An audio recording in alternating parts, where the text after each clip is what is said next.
Welcome to Examined Leadership Podcast. I'm Kurt Lichty, and I'm here with Andrew Eide. What is good, sir? Everything is good. Let's get to it. All right. We're going to talk about the 9 principles of war to begin. It's going to be a lengthy podcast. There are 9 principles of war. Of course, we're going to do dozens of more episodes than that, but this, I thought, would be a great place to start. The number 1 principle of war is objective. So, as this is our first podcast episode, and since that is the first principle of war, we need to also outline our objective. Examined leadership. We've talked about this. You've talked about doing a podcast for a long time. What was your main objective? What was the purpose years ago when I met you? What did you want to accomplish with the podcast? So what I wanted to accomplish with a podcast was a lot of the way I've shaped my adult life and my perspective has been through perspectives of other people. And I feel like unless people are sharing those perspectives and sharing experiences, then other people are staying stagnant. Granted, you can have your own personal experiences, but I feel like life, our progress, everything should be shaped through a mix of us going through our own trials and growing on our own accord, but also listening to the wisdom that other people have to share. No, I think that's great. And that's the purpose of Examined Leadership also. Our consulting and coaching services, that's what we intend to do. We intend to coach small businesses, doTERRA leaders, other leaders, go into businesses and help them learn, teach them how to manage their people. Supervisors a lot of times get promoted and they've never been in charge of people. They're good at their jobs, but they've never led anybody, and they don't have those skills. We have those skills. I have those skills as a military leader for a long time. I went through 4 years of ROTC, Reserve Officer Training Corps at Brigham Young University. And then I was military. I was active duty for 5 years. Learned a lot about leadership principles and development and growth. Deployed to Afghanistan. In fact, taught at the University of Puerto Rico. I taught several courses, including a leadership laboratory, leadership development, aerospace studies. It was very fulfilling. I'd like to continue that work. So that's part of our objective. You have a pretty interesting story too. Don't give away too much right now, but it reminded me of the quote as we were preparing for this from Animal Farm, where they say, animals are equal, but some animals are more equal than others. And I've always thought you're more equal. Everyone's story is unique, right? But I think your story is more unique than most. When I met you, the first thing I knew about you is you were an NFL player. You played in the NFL. Well, maybe there's more to the story there, but you're the only NFL player I've ever personally known on a personal basis. Tell us a little about that. Not too much. Yeah, so to say it simply, I did play 4 years of college football, 3 years at Southern Utah University, 1 year at BYU. I participated in some pre-NFL activities, such as an all-star game, and I was invited to some rookie mini camps with a couple NFL teams, and so that's the experience I have. It's a little bit of an exaggeration. I never really made it to the Sunday gridiron. But I got close and I got a shot much further than I ever would have imagined. And I learned a lot through those years of high competitive football. You're humble. If I'm you, the very first thing on my LinkedIn profile, my Tinder, whatever, very first thing I put is former NFL player. I am the man. So you're humble. I think you'll tell us more about that here on the podcast with some of the things we've talked about discussing. So let's get back to the principles of war. Why we want to discuss this is because it relates to life. The principles of war aren't just for fighting, aren't just for conquering nations or winning a war. Each of these principles, there are 9, objective, offensive, mass, economy of force, maneuver, unity of command, security, surprise, simplicity. Each of these can be adapted to business, to your own personal development and growth, to parenting, to your growth at your job. And I think they're critical. I think they're life principles. They're true principles universally. And they've been true principles for the war, for the military effort, for more than 100 years in the U.S. They've been enshrined in the field manual for our Army for years, for decades. In fact, Field Manual 3-0, I'm not sure if I'm saying that right. I'm not Army. I was Air Force, so we used Air Force instructions, AFIs. So the field manual for 2001 at least says the 9 principles of war provide general guidance for conducting war and military operations other than war. These principles are the enduring bedrock of Army doctrine. Now, like I said, we've been using that in the military, in the U.S. military for 100 years, but these are old principles. They're true principles. Sun Tzu was teaching this 1,500 years ago. More recently, Karl von Clausewitz. We're going to talk a lot about Clausewitz next episode. In the early 1800s, he was super influential in building upon Sun Tzu's work and taking it to the next level. So, from the West Point's website, they say this about objective. Let's get a more clearly defined definition of what this principle means. Objective is the ultimate purpose of war, to destroy the enemy's ability and will to fight by directing every military operation toward a clearly defined, decisive, and attainable end. I like that phrase right there. A clearly defined, decisive, and attainable end. What do you think about that, just that last phrase? So it's decisive. In anyone who's working towards something, unless you know the end result to what you are working towards, I feel like a lot of your work is, for lack of a better term, running around with your head cut off. Or you're not even maximizing your work. You could be working towards a long-term, or like you have some kind of vision of what you want to do, and there's going to be loss of resources. There's going to be breakdowns of communications along the way because you are not clearly defined in your objective, especially if you're in a team. I know a lot of people like that. In fact, that was me for a long time. Even bouncing from job to job, you see people that they're competent, they're good, they're intelligent, they're smart, but they don't have a clearly defined purpose or objective. And so they jump from job to job. They don't know exactly what they want to accomplish. And so without that clearly defined, decisive, attainable end, you don't get very far. Going on with West Point's website, more definition here of objective. They say, no business, again, this is related to business and people's lives. This isn't just war. No business has ever emerged from infancy of a notion to realization of growth without a clear and decisive statement of purpose. And they give an example. Amazon. Amazon's vision is to be Earth's most customer-centric company, to build a place where people can come to find and discover anything they want to buy online. They got a clear, attainable goal, and man, they've obtained it. That's why they're so successful and rich. Right now, I'm reading Ron Chernow's Grant. People know Chernow because he wrote Hamilton. He became famous with Hamilton. He also wrote a great Washington biography. Right now, I just started Grant, a biography on Ulysses S. Grant. Funny side note, dude's name's not even Ulysses S. Grant. Did you know that? No, I had no idea. No, I didn't know that either. So I'm reading the biography. His name's Hiram. First name's Hiram. It was a clerical error when he went to West Point, and someone threw in Sam as the middle name. So Ulysses Sam Grant, and it just stuck. So that's what he kept it. Hiram Ulysses Grant also was a funny acronym he didn't like. HUG. So especially for a military leader. Right, it doesn't sound too ferocious. So he got rid of HUG and kept Ulysses S. Grant. But it was interesting to read about him. He was lost. He was directionless. I'm 36 next month. 35 right now. And sometimes I think I need to more clearly define my mission, my purpose in life. Grant was 38 or 39. He was almost 40. And he was working as a junior clerk for his dad. It was almost a charitable job his dad gave him. A junior clerk to his younger brothers. So his two younger brothers that he's junior to in his dad's office, and he's living with his wife in his father-in-law's home. He hasn't launched himself yet. Failure to launch. And it's because he didn't have a clearly defined mission. So I'm just going to read one part here from Chernow's book. After the war started, the Civil War, and he actually has a mission. And he was in the war before, but there wasn't really a purpose. He was just developing himself. Now the Civil War starts. Emancipation is on the line. He has a true mission, and this is what the book says about him.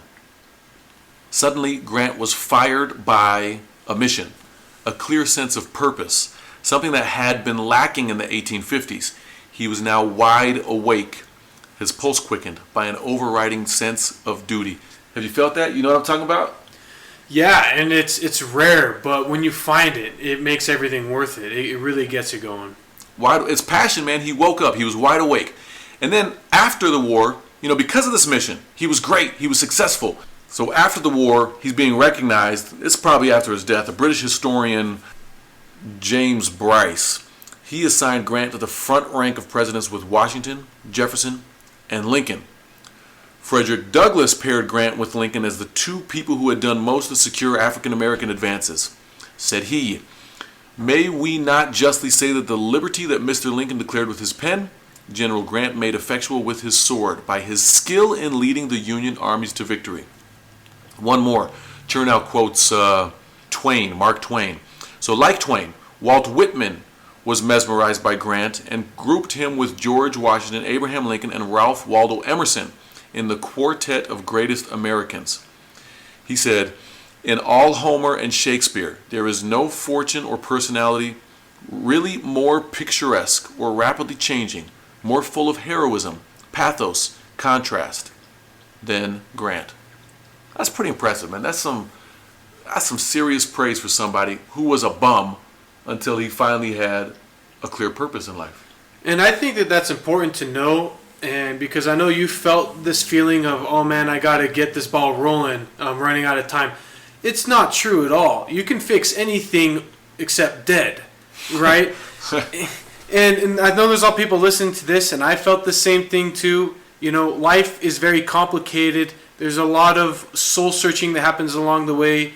And if you only find that motive later on in your life, then it doesn't matter as long as you find it. It doesn't matter as long as you find it. I cannot emphasize it enough. No, I think you're right.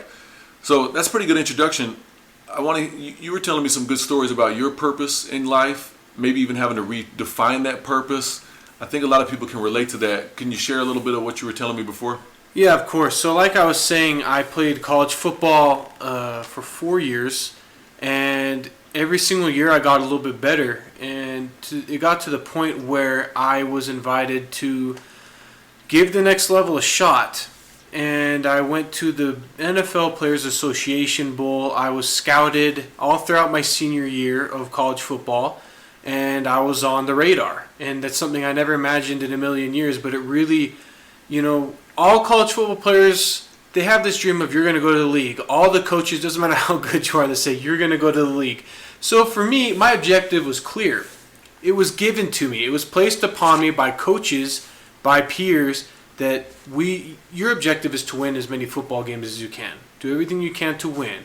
You know, there's that song, "All I Do Is Win." That's the only objective that exists for athletes is to win. Singing T-Pain. All I do is win, win, Exactly. win, no matter what. Exactly. And along that, another objective is placed upon you. If you're good enough, people tell you you're going to go to the league. And so for me, it was easy. I was supposed to win, and I was supposed to go to the league. And so I went to the NFLPA Bowl, and I did well. At the BYU Pro Day or Senior Day, where a bunch of NFL scouts come, they measure you, they weigh you, they put you through bench press, through vertical leap, 40-yard dash. It's just an exposition of how athletic are you. And I tested really well in that. Everything was supposed to work out. I was supposed to get to the NFL unless everything went wrong. And everything went wrong. There was a day, on the last day of the NFL draft, if you're not drafted, you get signed as an undrafted free agent. And I had a undrafted free agent offer given to me. My agent was working out the signing bonus, and then he called me and said, "Hey, they pulled the offer. I'm going to keep working on it." And then a couple hours passed, and nothing happened.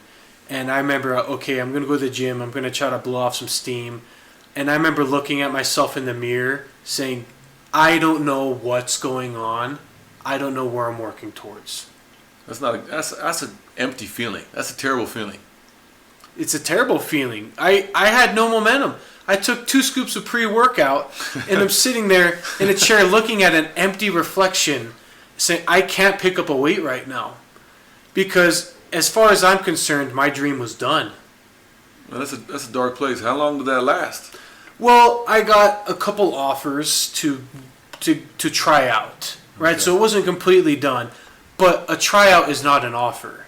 Who'd you go with? Who'd you play with? So I went to the 49ers rookie mini camp, and I was basically a camp body, meaning they just needed people to run drills and to run a scout offense and all that stuff. And it was a lot of fun. I mean, I wore a 49ers helmet. I have a 49ers signed football and everything like that, and 49er gear that I can wear if I want to. And So it was fun, but it was kind of like a participation trophy. Like, you got here. This is cool. Have some stuff for the rest of your life, but we're not going to keep you. And then I was like, okay, I'm done. I just felt it when I was there. I was done. I was going through the motions. And, I mean, I played hard, but my soul wasn't there because I didn't get that offer. I didn't get drafted. And then the Colts called me up. I did the same thing there. Great experience.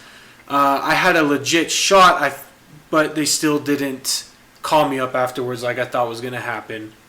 Nothing's promised. Even when you have a contract, you're disposable at the next level. And after that, I was like, I'm done. I had to make the decision. I told my agent, I got to move on with my life. That was that. But move on with what? That's the question. That's an incredible experience, though. Like I said, I don't know anybody who's done that. That's a very few. That is such a small percentage of people that can make it to that level, that can compete on that level. It's interesting to me. Like I said, we're all created equal. Some are more equal than others. Most people, I remember the Rudy movie. Rudy just wanted to step on the field once. He stepped on the field and his life dream was complete, That's at the college level. You stepped on the field with two of the greatest teams in the league. And that wasn't enough for you. You hadn't reached your goal yet. You had an objective and you didn't accomplish it yet. So it wasn't fulfilling for you. No, it wasn't. Because, like I said, my objective was clear. I was supposed to win, and I was supposed to get to the NFL.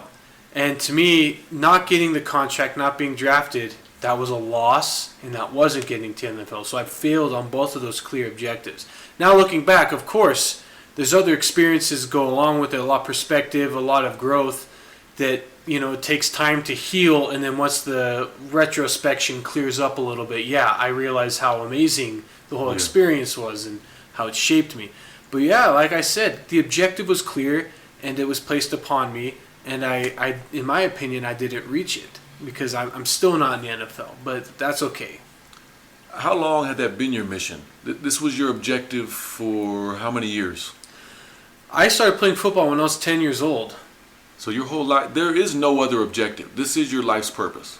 I didn't have an objective. I can't say that getting to the NFL was my objective my whole life, but I didn't really have one growing up. I just played sports because I liked to, and then I got good at it. And then, and I knew that there were some things I wanted to do along the way, like serve an LDS mission or go to college and stuff. But those were all short-term goals and short-term objectives that I knew I was going to accomplish. So it wasn't anything extraordinary, in my opinion, like the NFL was. Once I got to college, I'm like, hey, I'm pretty good at this. I think I can make it to that next level. Then that's when it became an objective. It was always part of my identity. It didn't become an objective until later on. Yeah, so that, like you said before, this all blew up in your face. What now? You never had, you said there wasn't a clear objective outside of this. This was an objective for a long time. So once this was gone, what was left? Where did you go from there? Like I said, when I was looking at myself in the mirror, I didn't see much because my objective was my identity. And I was always Andrew the football player, and then now I'm Andrew the nothing. And you're being hard on yourself because you are one of the greatest dudes that I know. And most people, everyone I know that knows you would say the same thing. But I know the feeling. I can totally relate to the feeling. I've had the same feeling where I look at myself and say, I've contributed nothing of value to the world. My existence has not been helpful to me or to anyone. And that's a terrible feeling. Which is totally not true as well. Anyone who's ever worked with you, we have an amazing department. You're primarily responsible for the expansion of the doTERRA Brazil market yourself. So, well, it's fun. I think there's an intrinsic, either spiritually, biologically, I think something inside of us, we're built to succeed. There is an inner factor, there's something in us that is gratifying when we do our best, when we shoot for greatness. So how long did it take you, I guess the question that I really want to know, how long did it take you to find another objective? Can you talk about that process? Was it easy? Was it long? Was it painful? I mean, how did you come back from that? Yeah, so definitely wasn't easy, but it was definitely long and painful, and I still feel like, to this day, some days I wake up, I'm like, what am I doing? And that's why it's good. I think that that's important to wake up every day and ask yourself that. But I did have to find myself immediately after. That's when I took my internship at doTERRA, and then I found out that they needed someone to help out with the Brazilian market, and so that's when I started. But throughout that way, I realized that I couldn't really have a clear objective until I found out who I was again. I realized that my identity was so wrapped up in my objective, and when my objective was gone, I didn't really know who I was anymore. And so I felt like my objective was to find out and really get to know myself, who I was. Yeah. And that's when I figured out that we really can't find that next mission or have that long-term vision of what we want to do until we really know ourselves. There's a Latin saying that goes "Nos ipsum," which means know thyself. A lot of Stoics like to quote that, because unless you know yourself, you really don't know what you want to do in this life. Or else, like me, I didn't know. I kind of knew who myself, but my objectives were easy because they were placed upon me. Yeah. And so this was my first opportunity to place an objective upon myself, and I couldn't do it until I figured out who I was. Well, I've got a quote from Jordan B. Peterson I wrote down earlier preparing for this, and then a thought about needing, not just it being helpful, but really needing an objective in your life. So Jordan B. Peterson, I wrote this down earlier, he says an uphill trajectory is actually even better than being somewhere good. Because one of the things that makes life meaningful is the clear realization that you're headed somewhere better than you are now. And then it's even better if you also understand that there's a direct causal relationship between the things that you're doing and the steepness of that incline. So having a clear objective and knowing that you're on your way to accomplishing that, even if you're not there yet, like you said, you're still figuring it out, but you know you're headed towards something good. And you got skills. You speak Portuguese. You speak Spanish too, right? You study Spanish in college? Yeah, I minored in Spanish, and Portuguese has kind of taken over that part of my brain lately. Yeah. So my Spanish isn't as good as it used to be, but that was a fun goal to have. And it is fun to have a goal. I think necessary too. That uphill trajectory is actually even better than being somewhere good. Because one of the things that makes life meaningful is the clear realization that you're headed somewhere better than you are now. I think this is why a lot of veterans, speaking of war, struggle when they come back from a deployment. A lot of them go over there, they have a clear objective, they have a mission. It's to make the world a safe place. It's to kill bad guys, real bad guys, evil people that are making the world a not good place, that are hurting women and children and hurting our, fighting our country, destroying our country and our way of life. So we go over there, we have a mission, we know we need to accomplish a mission. Even if that mission sometimes can be painful, it's a mission, it's an objective. And sometimes these warriors, they do things that they can't cope with afterwards. They see things, they do things, they're in situations that are painful and traumatic and hurt, and it causes post-traumatic stress. They come back from the war, and a lot of them think that it's better to separate from the military. I don't want to do that again. I don't want to have to deal with that. That was hard, and it was hard. I went to Afghanistan. Both my brothers, my father, we've all deployed overseas, but none of us have really participated in that deep, dark part of war.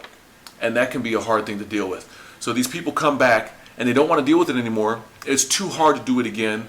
And they separate from the military, thinking it's going to be better. But now they're out and they don't have a clear objective or a clear purpose. There's no mission. Not having a mission is even harder than dealing with trauma. It's easier to deal with the trauma and have a clear mission than to deal with no mission. And this is why 22 veterans kill themselves every single day. There are 22 veteran suicides on a daily basis. Exactly, and I think that it's safe to say that a lot of them did that because they were having identity crisis.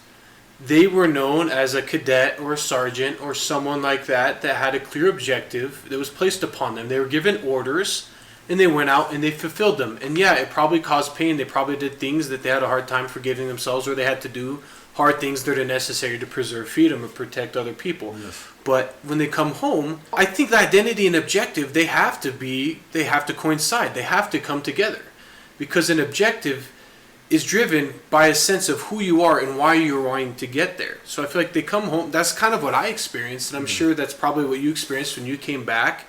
And so when you find that sense of identity, of your self-values, of what is important to you, what you want to make better, things you can improve, all of that can be circumscribed into an objective. So I think people that have a hard time finding that objective also don't really know who they are or what's important to them.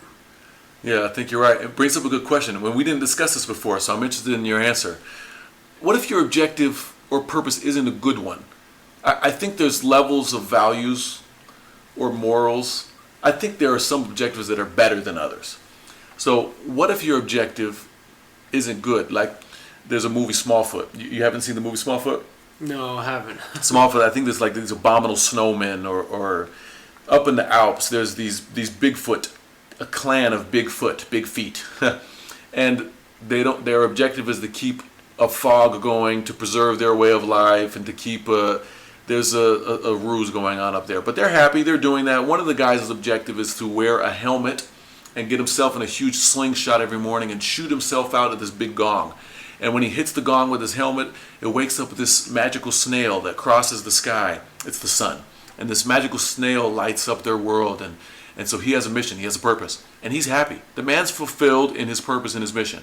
Every morning waking up, hitting the gong. It just so happens that one morning he wakes up and tries to shoot himself out of the slingshot and he trips. He doesn't accomplish the goal. He doesn't ring the gong. And the snail wakes up anyway and travels across the sky, and he's dumbfounded. He can't deal with the fact that, wait, he even says, there's a line in there, says, if I'm not the gong ringer, then who am I? And he's destroyed. He can't cope with it. So before you answer, think about that. His mission was wrong, but he was finding fulfillment and purpose in his mission. It was useless, but the man was happy. So another example I think of, I know you've seen this one, Unbreakable. Of course. Bruce Willis, one of the best superhero movies ever. So Mr. Glass, at the end, if you haven't seen it, you can stop right now, you can fast forward. I think I'm going to give a few spoilers here. So Mr. Glass is a sinister character. He's got a purpose, and it seems like at first his purpose is a good one. His purpose is to find Bruce Willis, to find this unbreakable man. And he does. He finds him. But in doing so, man, he commits so many atrocities. He does some bad stuff. And then he finds out that is his purpose in life. He says at the end, I should have known way back then. Now that we know who you are, I know who I am. I should have known it because of the kids. They called me Mr. Glass. That's what he says. So his purpose in life, he found enjoyment, he found fulfillment. Like you said, the purpose and your identity are linked. They're inseparable. His new identity in being a supervillain was linked with his new purpose in life. So tell me, happiness-wise, fulfillment in life, do you need to have an appropriate mission? Does it have to be a good one, or will any mission do? That's actually a great question. I think I can counter part of that argument with another supervillain, the Joker, who wanted to cause chaos, and he goes to Batman and he says, "You need me." So Batman's purpose was to fight the Joker. So I think sometimes there are just people with bad missions out there through many different possibilities have formed that bad identity that their purpose is to cause chaos in the world or to cause anger or to cause mayhem, anything bad, so that the good people can fight them, and then it gives the good people purpose. If everything was good all the time, there wouldn't be much objective going on for most of the people in this world. Look at the army. The army's objective is to fight bad guys or to protect. Yeah. And so I think that happens. But if that's a great question. You got me kind of stumped there. What's the ending of the movie? Does he find an objective? Yeah, his objective is to be a superhero. That's his life, a supervillain. That's his life objective, and he loves it. He's happy. Like, you see a genuine smile for the first time on his face, and he's going to jail. He's getting locked up, but the police come and arrest him. But he's good. He's like, I know who I am now, and I have a purpose. So, yeah, Batman, you made me think of the Butler, right? Some people just want to see the world burn, Bruce. Yeah. Yeah, but thinking about Jordan B. Peterson again, he also talks about if the world was a utopia, we would very quickly destroy the utopia. It's not fun. It's not cool to just We want something to fight against. We need something to build against and to grow. And there's no growth if everything's perfect. So think about that though. I mean, one more example. You see people that leave cults. You know, they're in a crazy religion. They're locked up in this weird identity, and they seem to find fulfillment and purpose in it until they don't, until the system stops working, and then they're out and they're missionless. So is having a mission enough, or does it need to be a good mission?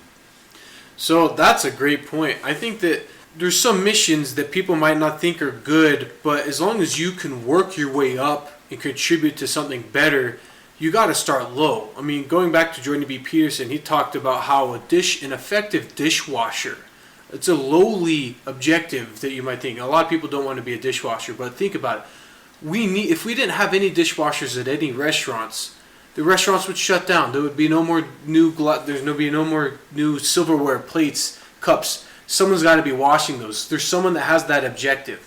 And so, yeah, you need a good objective, and even if you have to start low on that totem pole, because a dishwasher is someone that works their way up eventually. Like Jordan B. said, a dishwasher does well, they contribute, and then they get more responsibility going up from there.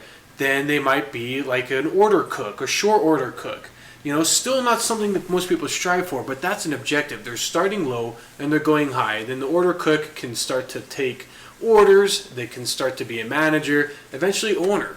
So yeah, I agree with you. Not having an objective just isn't enough. I think that most people need an objective where they can start low and then they know they have opportunity to grow and opportunity to advance. You start low and then you can look high. So Mr. Glass, well, it doesn't turn out right, because at number 3, spoiler again, number 3, he dies, so it doesn't work out for him. But I guess the hope would be that he would realize, I do have something to contribute, and maybe I need to change my objective to something better. I wrote down an Aristotle quote yesterday also. He says, it makes no small difference then whether we form habits of one kind or another from our very youth. That's not the end of the quote, but it made me think of this. So if it doesn't matter what kind of a mission we have, then any mission will do, right? So it sounds like Aristotle's agreeing with that. It makes no small difference whether we form habits of one kind or another from our youth. It makes a very great difference, or rather, all the difference. So we do need to be able to have values and identify which values are higher level to create habits. So you had developed the habits of success. You had gone to college, you were successful, you had moved out of your house, you had worked hard, you knew how to accomplish a goal. That's why you're so successful at what we do at doTERRA. You continue to grow despite having challenges, and people look up to you. I mean, today you were on a call you were mentoring some of the biggest sellers in Brazil in the company in Brazil. There was 50, 60 people on there that are all very successful, getting paid more than me and you are getting paid, and you're teaching them how to do the business. So that's impressive. It's very impressive. I think coming full circle, the reason we're talking about objective is because I think for me, I need to more clearly define my objective in life, my purpose. There's a book, Grit, Angela Duckworth. Have you read that one? Are you familiar? I recommend it. Angela Duckworth writes a book called Grit, and she's talking about Warren Buffett in the book. Warren Buffett's helicopter pilot asks him, how do you be successful in life? And Warren Buffett said, well, write down your top 20 things that you want to do. Write down the 20 purposes or mission, objectives that you could have. And now look at those top 19 and avoid those like the plague. You only focus on that top one. There's a book called The One Big Thing, where it says the same thing. You need to just focus on that one objective. Right now, I probably have 6 or 7. So I need to more clearly define my objective in life. And if it's not clearly defined, you won't be as successful. It'll take longer. You won't be as effective. What was that play? Tell me about that game. You had an objective. It was an objective, but it wasn't clearly enough defined, and it made all the difference. Exactly. So my senior year at BYU, for a lot of people that don't know about the whole BYU-Utah rivalry, Utah has beaten BYU about 9 times in a row. And so it was important for me to help win that game. It was in 2016, so I think it was only 6 games in a row at that point. but that's still a lot more than any of the BYU fans ever want to hear. And we were driving at the end of the game. We scored a touchdown. There was 3 seconds left. We were down by 1 point. We could have kicked a field goal and gone into overtime, but we decided to go for 2. And if you go for 2, that means that you're not kicking a field goal. The ball's placed on, I think, the 10-yard line, and you can try to score another touchdown that counts for 2 points, basically, and we would have won the game. That was our objective. We all knew that we wanted to win that football game, so we had to get the extra, the 2-point conversion is what it's called in football. We get that 2-point conversion, we beat Utah, we go home happy. So, we line up, and we call a play. I line up there, and I am one human being. I have 3 human beings in front of me that want to get past me and tackle the quarterback. In basic math, 3 minus 1 is 2. That means there were going to be 2 people that most likely weren't going to be touched, and they were going to get the quarterback. And I froze. I had too many options. I had 3 people in front of me. I knew we had to score, but my objective was not clear. I did not know who to block. And I know that if I would have just chosen one of them and made my objective clear, I would have had an opportunity to give the quarterback maybe some more time, right? And I look over at the guy next to me that could have probably helped. And because our communication, our objective wasn't clear about our blocking scheme, he wasn't looking at me. He was not going to help me. And because of the lack of communication between me and my teammate, my objective became even less clear. Out of the 3 in front of me, I knew that I had to be responsible for all 3. And so when the ball was snapped, I took a step backwards and I didn't block anyone. You taught me a nice phrase. If you chase 2 rabbits, you don't end up catching any of them. Yeah. That's clear and objective. If you choose one of those 2 rabbits, you're going to get one of those rabbits at least. I didn't choose any of those 3. I panicked. And we got rushed, and our quarterback got tackled, and we lost the game. And that was the closest BYU's ever been to beating Utah in the last decade. And I still think about it all the time, but it's clear objective. I didn't pick any of them. If I would have just chosen one of them, that could have at least slowed down the defense a little bit, and maybe Taysom would have made, our quarterback would have made something happen from it. Taysom Hill, huh? Those were days. So you lost. The game was lost. The game was lost. We lost. All right, that's a sad story. You do lose when you don't have a clearly defined mission. Thinking of wars, Vietnam, that quagmire went on for how long? There's no mission here. The mission is just not to make America mad, right? We lost. We have no. What's the purpose? It's not clearly defined, so we lose. Even when I was in Afghanistan, so I was there 2010 to 2011. We went over there. We had a purpose, right? Kill Osama bin Laden, kill the bad guys that just blew up our towers, go make sure this structure, this infrastructure that they're creating doesn't grow and they don't do it again. We went over there, we kicked butt. We had a mission. And then we stayed over there to, nation build or to change the culture. To change a culture, you need to be there a few hundred years. Their culture can't be changed in a couple years. So I remember going to early morning meetings with General Petraeus. He's the 4-star general in charge of the war effort. He's in charge of the ISAF, the International Security Assistance Force. And people would ask him, so in the meeting we'd have morning briefings about how many Taliban members we killed, what the growth is with the Afghan National Army, how the Ministry of Interior is doing, and people would ask him, are we winning the war? And when he didn't like that question because there wasn't a clearly defined objective at that point. 2010, we had been there a long time. We were no longer just killing bad guys. We weren't there. The mission was less defined. It was vague. It was hazy. So he'd say, let's be clear about one thing. This is General Petraeus. We're not talking about victory. We're talking about levels of progress. We're just trying to make progress for these people. Let's take victory off the table. You can't have victory. You can't win when there's no clearly defined mission or objective. That was one of my frustrations. It's actually one of the reasons I started thinking about separating from the military. It wasn't, I had a lot of other things going on, family issues, family pressure, and some things. But personally, too, I thought I could be more effective in other areas with the skills that I have. But there wasn't a clearly defined objective or mission. So I really want to make sure that I find an objective in my personal life, in my family life, at work, that objective is clearly defined, it's narrow in scope, it's attainable, And you mentioned something about communication with your teammates. It might be another episode. I think there's a principle there in making sure you're aligned with others who have the same goal. You're probably more effective in life when you can surround your people that have similar goals and interests. Exactly. I would add on to that. I like what you said. To make sure, if you're listening and you feel like you have that objective, I feel that you need to do some introspection and make sure that your objective is something that makes you feel like you are bettering yourself as an individual. Because if you have a bunch of individuals trying to make themselves the best version of themselves, then you have a bunch of individuals with intrinsic motivation, meaning that they are the ones willing to pick themselves up and keep working. And then the team's business model, their goals, everything becomes sustainable, right? Because you feel like your energy isn't being used on other people all the time. You have a bunch of people with intrinsic motivation working together for a common objective, and it's a multiplier of force. Yeah, 1 + 1 doesn't equal 2. It's like 3 or something like that.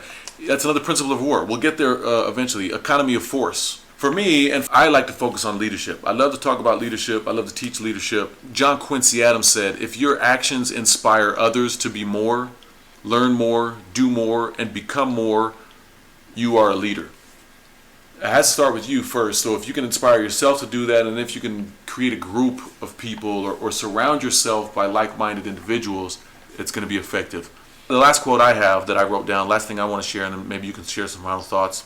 Jordan B. Peterson again. Love JBP. I'm going to be quoting JBP every episode. Likewise. JBP says, you are not committed to something unless you are willing to sacrifice for it. Commitment and sacrifice are the same thing. So I guess step one, if I'm giving advice to someone, please find an objective. Find a mission, find a purpose, make sure it's a good purpose, make sure it's fulfilling to you. And secondly, do a self-analysis. Are you willing to commit to it? Are you willing to sacrifice to it? John Maxwell says everyone wants success. When they don't get it, it's because they have a cost problem. They're not willing to pay the price. It's too costly. They know they can get there, but they're not willing to pay the price. And so they're not really committed to it. There's no sacrifice, so there's not commitment. It's the same thing.